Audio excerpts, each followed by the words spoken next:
Before they raise our tax rate, they should answer just a few simple questions.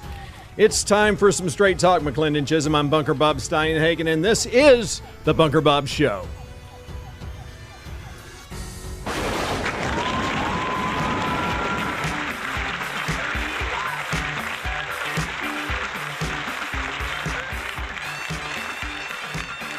Yes, and good afternoon. It is good to be with you just a few hours before the City Council meeting begins. And this meeting is going to be the one where they raise our tax rate, and they have some questions to answer, I think.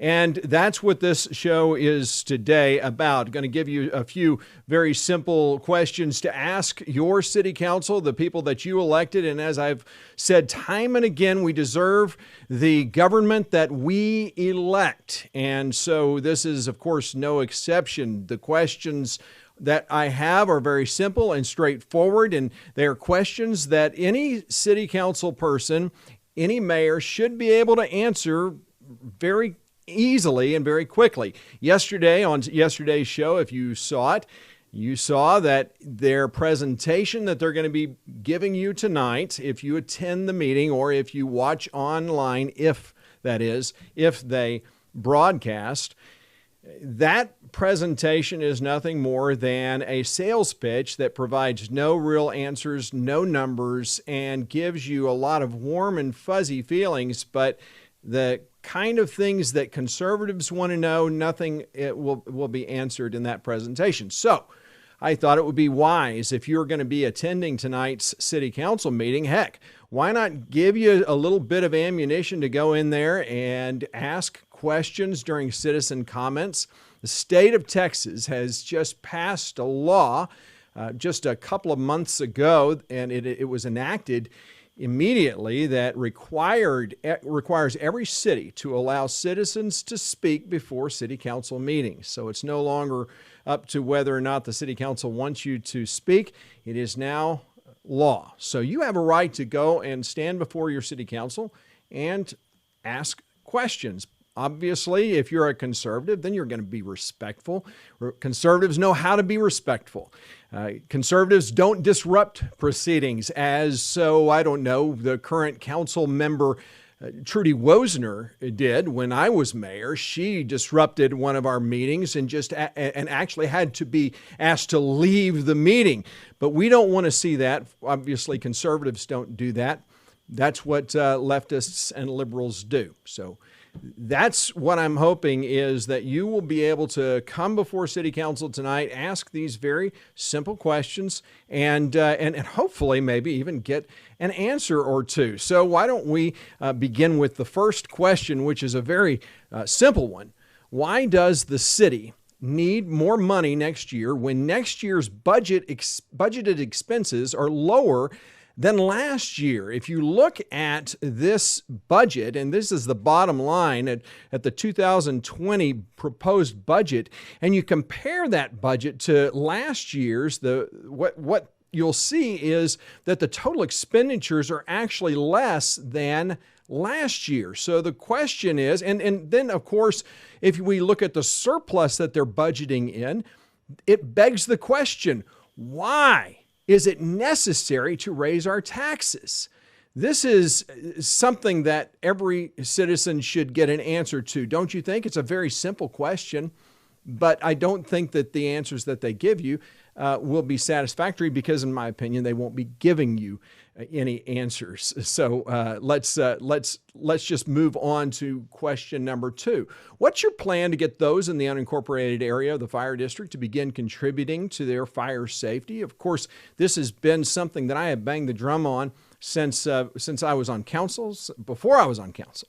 But this has become an even bigger issue now that we own the fire department outright, and the citizens of McLendon-Chisholm, the taxpayers, foot the bill. And as you know, that the city of McLendon-Chisholm, in their presentation tonight, they're going to be presenting you some things, but as I write in red, these are facts that taxpayers need to know. What they want, what the city council, what the mayor and city council are proposing, is to continue the same level of service and coverage 24/7 as the SAFER grant expires. And as I explained yesterday, that SAFER grant is a federal grant that was awarded to the city to help provide seed capital, if you will, lack of a better term, for a taxpayer capital, to help get the fire department up and running. And so we are already in the second year of that. Year one is over.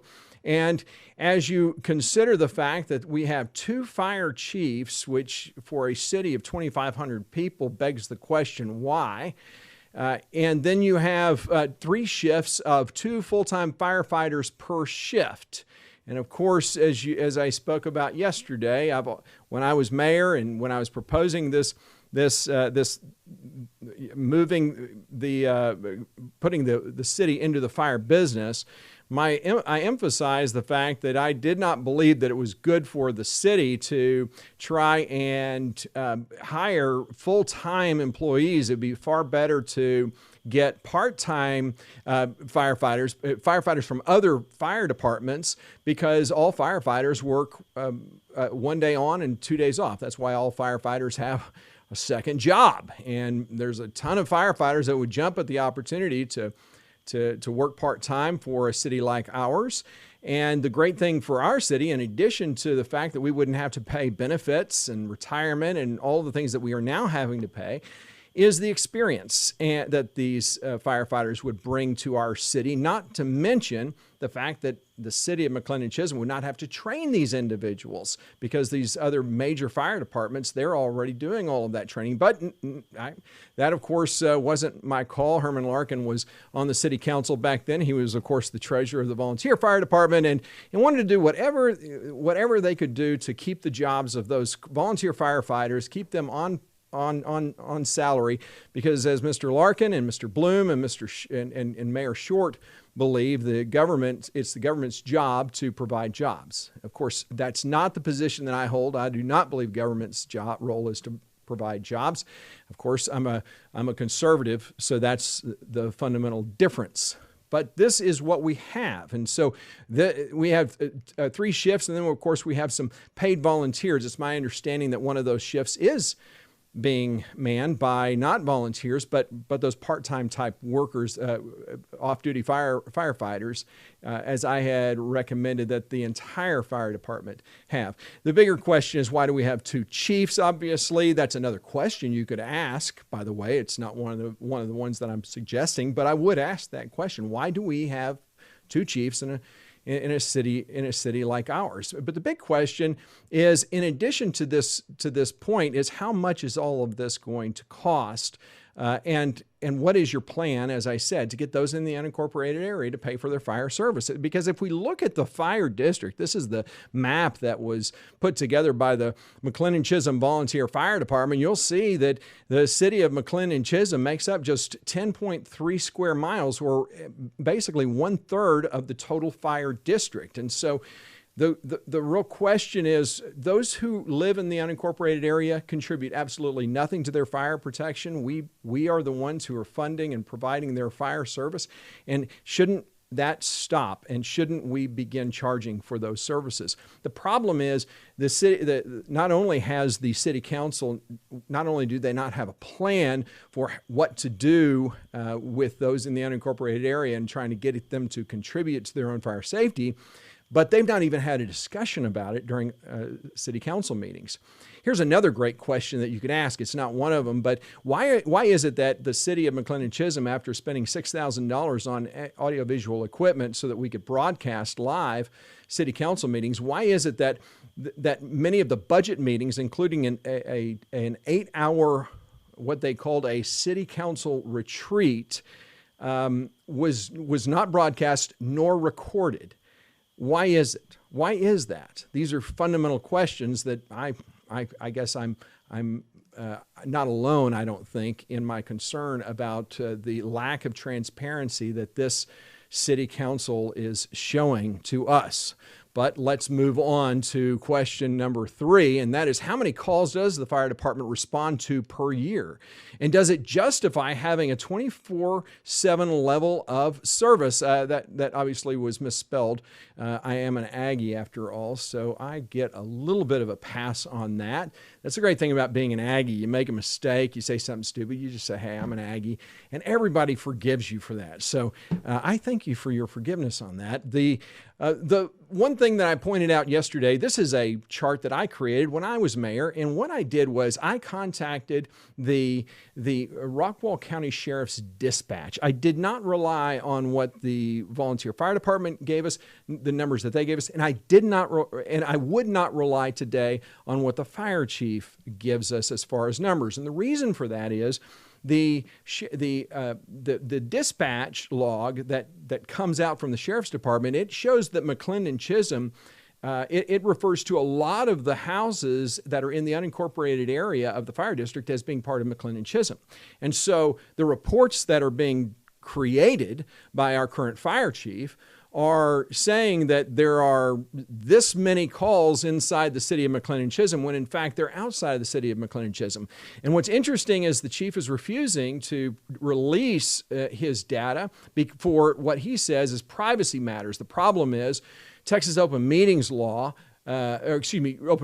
Law does not allow the fire chief to withhold information like that. And so we're going to be, I'm waiting until the end of this fiscal year so that we can have a complete look at the entire fiscal year of calls, and I will be making a request for that data from the Sheriff's Department dispatch. But when I do that, I have to go in and I have to look at every address, and I have to make sure that it is actually inside the city of McLendon-Chisholm. You know, that sounds like a lot of work, and you know, in some ways it is, but in other ways we're not talking about a lot of calls. As you'll notice on the chart that I created when I was mayor, you'll see that there's not a lot of calls. What's in yellow is the calls inside the city limits, and brown is outside the city limits, and in white, the third circle, is all calls. Now, this goes up to 2017, July of 2017, and it is a look back from 2000. You can see they started recording the number of calls, the kinds of calls, that kind of thing in 2013. And so that's basically where we start our data. But if you'll see, we're talking about 240 total calls. That is as of 2017, and it is my understanding that that we may not hit that number this year. Even if we did, if you look at the tonight's council packet, and if you go online, I'm sorry I don't have a visual for you to kind of guide you through it, but you would go to the council packet, and up at the top of the agenda portion, where if you're going in under the video and audio, you will see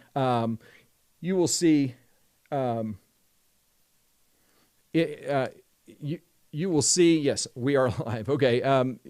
So someone just wrote me and said that they were not seeing me live. So yes, we are live, I hope. And would you text me and let me know that you're seeing me? But I actually lost my place. But all right, I'll figure it out. Bottom line, the number, the call volume that we're seeing in the city of McLendon-Chisholm is very low. And it really kind of begs the question as to what kind of level of service do we need, and do we need to be hiring full-time firefighters? Of course, this SAFER grant has enabled the fire department to spend money like it's falling on coming out of trees, growing on trees, I should say, and that's, I guess, the fundamental problem. So. They're basically creating a problem for us. They're putting us in a position where we get used to a certain, I guess, level of service. But the problem that I have, and that every taxpayers should have is, why are those who contribute nothing to their fire safety, why are they receiving the same level of service that we taxpayers are? I think that's a fair question to ask. Well, let's keep going, and let's look at question number 4, which is, why do we need an $800,000 ladder truck when there are no buildings that require it and the city can control the height of future buildings? This comes from a report that was presented by the fire chief. He calls it an apparatus replacement plan brief. And as you see, he talks about how planning is important, but he also highlights the fact that it is important to note that as apparatus becomes older, the cost for maintenance often increases as well. The problem is the only variable that the fire chief uses is not call volume, as you would think it would be, but it is let me go back. It's not call volume, size of district. It's one thing. It's age of vehicle, and that's basically what you see on this chart here.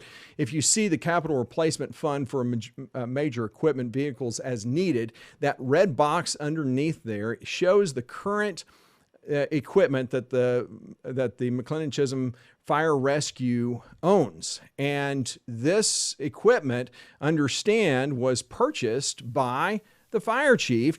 3 of these apparatus, the engine, I think it's the E1 Cyclone, the Squad F450, and the Command 1 vehicle, all 3 of those vehicles, the fire chief actually made the purchase. He selected these vehicles because we were starting our own fire department. You had a volunteer fire department that was saying they weren't even going to, they were not going to service the city. They were trying to strong arm us into paying them the what is it, 87% of their budget that they were not getting because they wouldn't go under an audit. Thank you, Mark Kippett, the negotiator for the fire department, who refused an audit.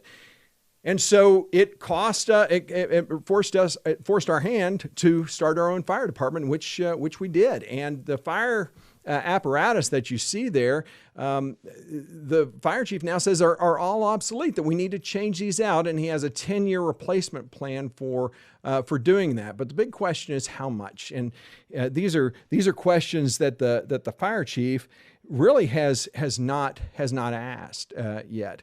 And so let's move to the next question. Why stop aggressive debt payments to increase the reserve funds when the targeted reserve fund amount has already been surpassed? And the reason I say that is we go to the fund balance policy. This is something that the city council is trying to say and highlight how great and how fiscally responsible they are. And so they created this policy, which is just a big ruse, as I've talked about on the last 2 shows. On there, you will see one of the things that they do, and they basically focused on the fact that the city desires to maintain a budget.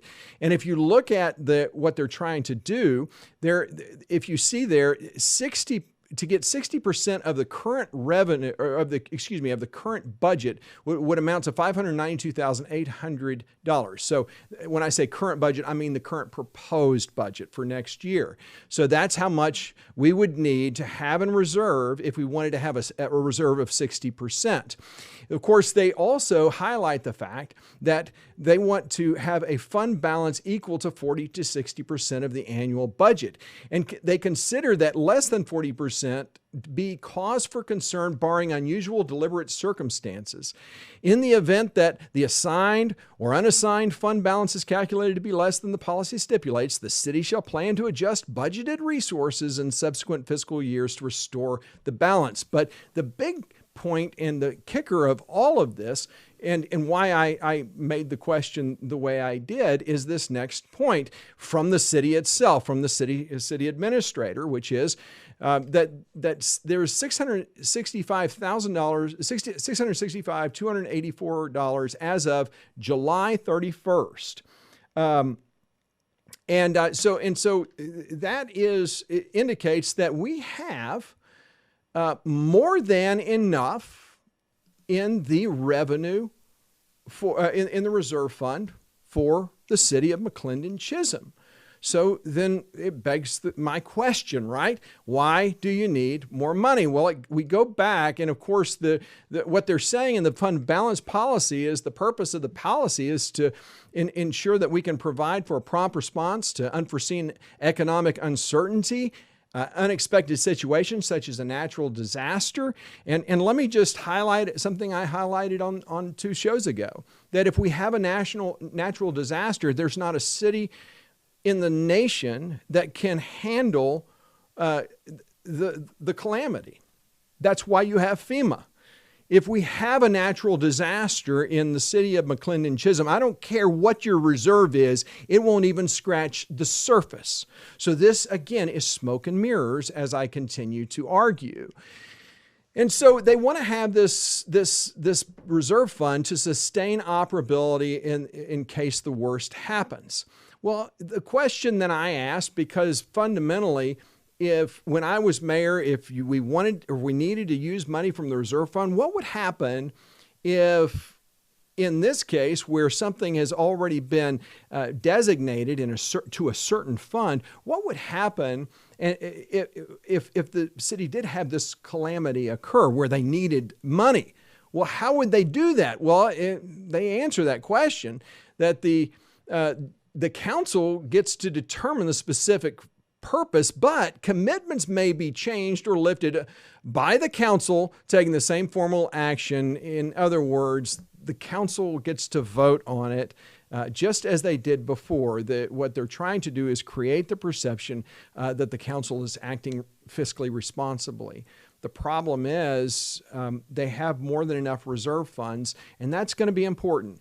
Remember, we have well over enough reserve funds that they're targeting, that 60%. We're well over that already. In fact, if we look at the budget that has been updated in tonight's agenda packet, you'll see that there's even more than that 600 plus thousand in there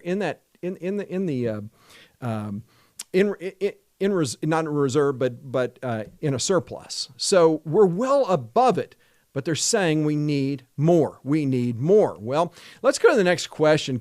And this one I think is important because I just asked the question, can you highlight that even 1 cent in revenue has been lost since the senior tax cap was passed in 2016? The reason I asked this question is because in their presentation tonight and in a presentation that the mayor, in a speech that the mayor gave, that's still on the city website if you'd like to read it, he focuses on the fact, and the city council is proposing or is stating that the tax freeze for senior citizens puts additional tax burden on remaining citizens of a community.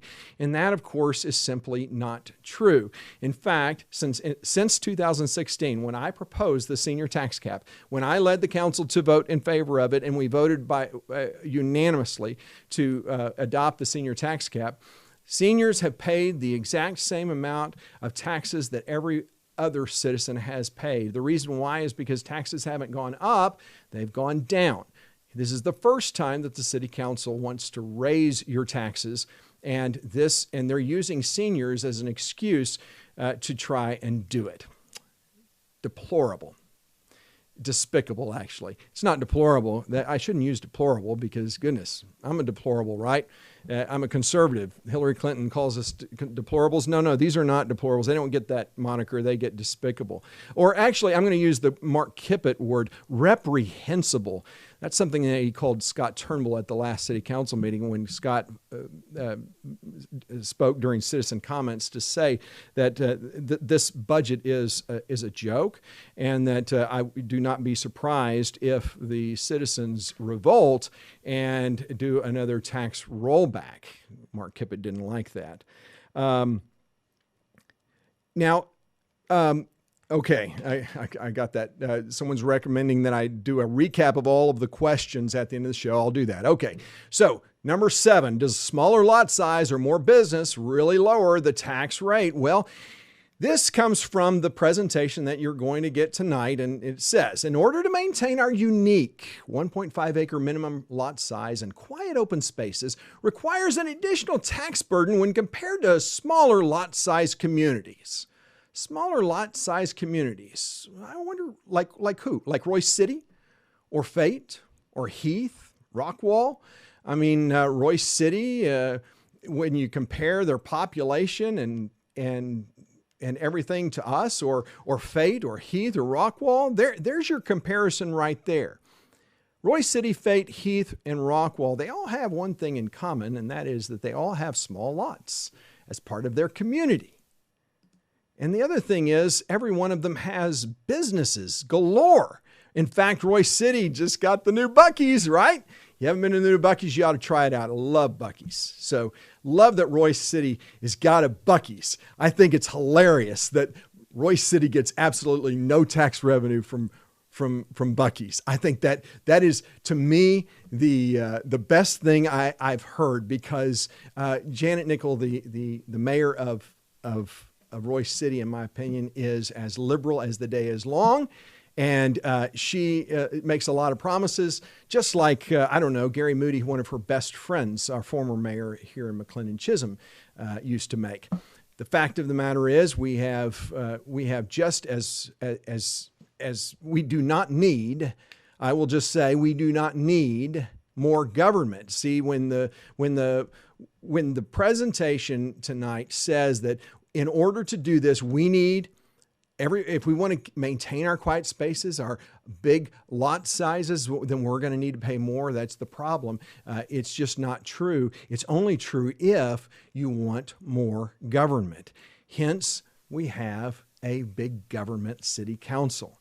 Let's keep moving on to question number 9. How many animal control calls are made each year? And the reason we ask this is because it's part of the questions that are being asked or one of the statements that's being made in addition to the code enforcement officer. But the animal control officer, they don't answer either one of these, animal control or code enforcement, how much that's going to cost. We do know that the animal control officer is going to cost us $18,000. And that $18,000 is because the current contractor doesn't want to do a per call basis. They want to do a flat fee at $18,000. So that begs the question, how many animal control calls do we have? Are we talking about 4 calls? Are we talking about 400 calls? That would make a big difference, don't you think? Do we have an animal control problem? We didn't when I was mayor. We had as I said yesterday, we had a vicious dog that was attacking neighbors, but that was a criminal issue that the sheriff's department took care of. This is really a question of whether or not this is really needed. I think it's a fair question to ask since they're adding it to our budget. So let's go to question number 9, which is item 6.3 on tonight's agenda. Is supposed to generate $120,000 annually for the city. The question is, why hasn't this revenue been factored into this budget? And the item that I'm talking about is a 380 agreement that's with Altura Homes, where Altura Homes is going to make an agreement basically freeing them from some tax implications for property that they have in exchange for billing everything of Altura. They're basically going to split the tax with the city of McLendon-Chisholm. So they're going to take half. The city will take half of the taxes charged. So basically, they're going to run all of the building. When they make purchases for building materials and things like that, they're going to do it all from the city of McLendon-Chisholm. And by doing so, the city of McLendon-Chisholm would then get to tax all of that. And Altura is basically saying, so if you let us do this, then you allow us to have half of that tax back, keep half of the tax, you get half the tax. I mean, you're basically getting free revenue is basically what the city council is doing. I'm not a fan of Altura Homes for a lot of reasons, but I'm not sure that this is a bad deal. So I'm not criticizing the deal. The question is, this is a deal that has been on the table for some time. The question is, why haven't they included this as revenue in the budget? I think that's a fair question to ask. You know, this is something that the you're going to see on tonight's presentation. And the presentation tonight talks about the fact that if we go with the current tax rate, we're going to be able to have animal control, code enforcement, city personnel increases to their pay, fire department, fund balance policy. We're going to be able to do all of that. Maybe you missed it. Let me show you that again. They're going to be able to do everything they need to do with the current tax rate. This is the city's presentation. I did not tamper with this in any way, shape, manner, or form. Are you looking? What's the difference between the 16.5 cents, adding the cent and a half, and the 15 cents? The reserve fund. They want to add more money to the reserve fund. Why do they want to add more money to the reserve fund? Well, because the SAFER grant's going away. When that SAFER grant goes away, they need more money. They need to be able to keep those people employed. And they're not going to ask the people in the unincorporated area to pay for it. They want you to pay for it. They want you to pay for it. You want to see that again? Take a close look. It's online. You should look at this for yourself. This is why I call it a tax and spend. This is the acme of foolishness, but more importantly, they're not putting money in the reserve fund. They're not putting money away toward debt, which means that their rollback rate goes to 12 cents. Had they continued to put that 3 cents from 12 to 15 cents, if they had continued to put that toward the debt on the city hall, guess what? The rollback rate would be over 15 cents. But they don't want to do that. They want to spend. So they're going to continue. And basically what the trade-off is, we're spending, we pay 4% interest on the debt. We're going to get no better than 2% interest on the savings in this reserve fund. Why? Because the state of Texas mandates what a city can invest in. And it has to be very safe investments like bonds. You're not going to get any better than 2%. This is a city council that is trying to convince you that they're fiscally responsible. Final question. Why is it necessary to transfer $49,554 from the general fund into the Sonoma Verde utility fund? So that question right there is an important one. Remember what we're talking about here. This is the Sonoma Verde Utility Fund. Why do I call it the Sonoma Verde Utility Fund? Because Sonoma Verde is the only entity that uses the utility fund. This is directly attributed to the PID. And for the PID, anything that is attributed to the PID, the taxpayers of McLendon-Chisholm were promised that we would never be we would never have to contribute to that. The burden would never fall on taxpayers that did not live inside the city, the Sonoma Verde development. Well, that is not true, because look at this. This is from the budget, and if you notice, this comes from the utility fund proposed budget, and if you notice, the transfer from surplus to the utility fund is $49,554. Folks, this is not okay. And they are basically taking something that only should go to the Sonoma Verde. Folks, I was talking with the Doctor of Finance, Scott Turnbull, earlier today, or actually right before I came on, and he actually brought up this point. He said, we all have septic systems, and those septic systems, to put them in, we're talking about $10,000, $15,000 to put those in. When you clean it out, how much does that cost you? It costs you about $650, something like that, maybe more. If it goes out, you have to repair it. That is, the utility fund is the septic system for the Sonoma Verde development. And the PID, every homeowner, every lot owner in the Sonoma Verde development pays two portions to the PID. The first is on their lot. Once they pay off that lot for the PID, that goes away. They never have to pay that again. But there's also a maintenance portion of that PID. And that maintenance portion has two parts to it, the utility portion and the road portion. And if anything were to happen where there's not enough money in that utility fund, well, the city of McLendon-Chisholm would have to basically come up with the money and would have to make the repair. But most cities, what they do is most cities for a PID will take out a short-term loan. Why? Because on the next tax bill, whatever the city had to pay, that would then be divided up among all of the lots. And on that next tax bill, those taxpayers in the Sonoma Verde development would get that bill. And we're probably talking about $1,000 every or more. But they would get it in one fell swoop, and they would have to pay it on that next tax season. This is not an obligation of the citizens of McLendon-Chisholm. It is an obligation of the citizens of McLendon-Chisholm who live in Sonoma Verde. But the city council has acted irresponsibly by allowing this money to be passed into from our reserve into a utility fund. And as you see, there's money in the utility fund balance. There's money in the road fund balance.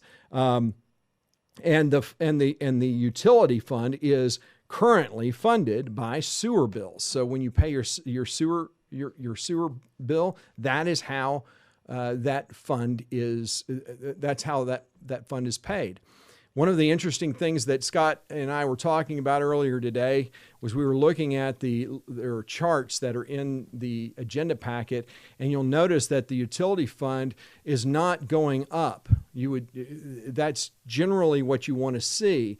It's actually kind of going down, and it just had one little spike this last month because of all of the new tap fees, new homes coming into the system, which adds a little boost, a little shot in the arm. But currently, the rate, the way it is going, it is actually going down. And so there's not enough money being charged to Sonoma Verde homeowners, according to the numbers.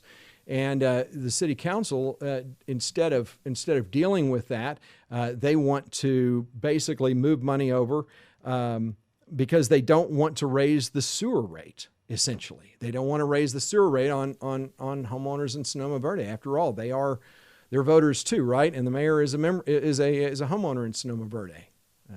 But that's kind of the way that works out. So let me just go through with you some of all of the points that I had made, or the questions that I had brought up, so that you can know what questions to ask. The first question is why. Excuse me. The first question is why. Why does the city need more money next year when next year's budgeted expenses are lower than last year's? Next question is why. Number two, why? What's your plan to get those in the unincorporated area of the fire district to begin contributing to their fire safety? And I'll tell you what. I'll put it on the big screen so you can see it a little bit better. Question number three is, how many calls does the fire department respond to per year? Does it justify having 24/7 level of service? And remember, that was a typo. I'm an Aggie. I get a pass on that.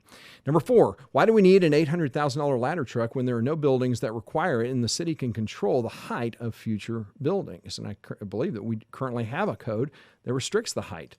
Number five, why stop aggressive debt payments to increase the reserve funds when the targeted reserve fund amount has already been surpassed? Number six,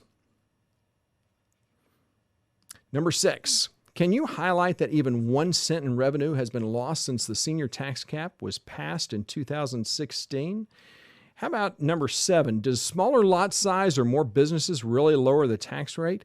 We already know the answer to that. It's a bit of a rhetorical question, but it's fun to ask the question in any case. Number eight, how many animal control calls are made each year, and why do we need to pay $18,000 for animal control on this year's budget? How about number nine? Item 6.3 on tonight's agenda is supposed to generate $120,000 annually for the city. Why hasn't this revenue been factored into this budget? And then finally, last question, why is it necessary to transfer $49,554 from the general fund into the Sonoma Verde utility fund? I think these are fair questions to ask. I hope you do too, and I hope that if you do attend tonight's meeting, that you'll ask one or two or all 10 of them.